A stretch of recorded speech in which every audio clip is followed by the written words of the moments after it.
বলা আছে এই 12 তারিখে কাঁকড় মেরে যখন বেরোতে পারবো তখন আল্লাহর কাছে কি হবে পরের কথা, দুনিয়ার নামে হাজী সাহেব শব্দটা তখন বলবে, তার আগে নয়।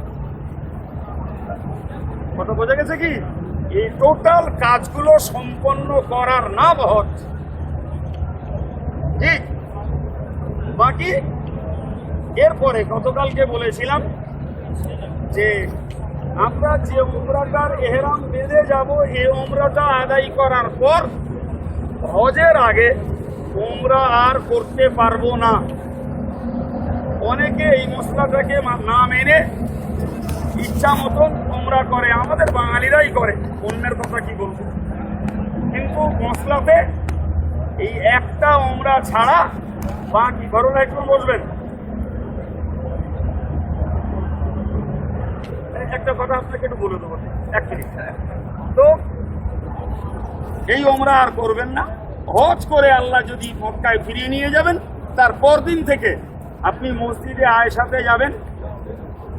মসজিদে আয়েশাতে ওখানে যে এহরাম বাঁধবেন, মক্কায় কাবায় আসবেন, তওয়াফ করবেন, উমরা আদায় করবেন। ইচ্ছা করলে যারা শক্তিশালী একদিনে দুটো সহজে করতে পারে, তিনটেও করতে পারে। আর কিছু না বললে একটা তো করতে পারা যাবে, যে কদিন আল্লাহ রাখবে সেই কটাই করব। জি, আমার বাবরলি ভাই কালকে একটা কথা বলেছিলেন, মশলাটাকে আমি রেখেছিলাম। উনি বলেছিলেন কালকে যে এই হাজারে আসওয়াদকে দূর থেকে এরকম হাত দেখানোর কথা। আমি বলেছিলাম এভাবে দেখানোর জন্য, উনি বলেছিলেন এইভাবে দেখানোর জন্য। তো উনি যেটা বলেছেন ওটাও চলবে, যেহেতু উনি কাল বলেছিলেন, আমি পরে মশলা দেখলাম এটাও চলবে আর জি। যাই হোক, এ পর্যন্ত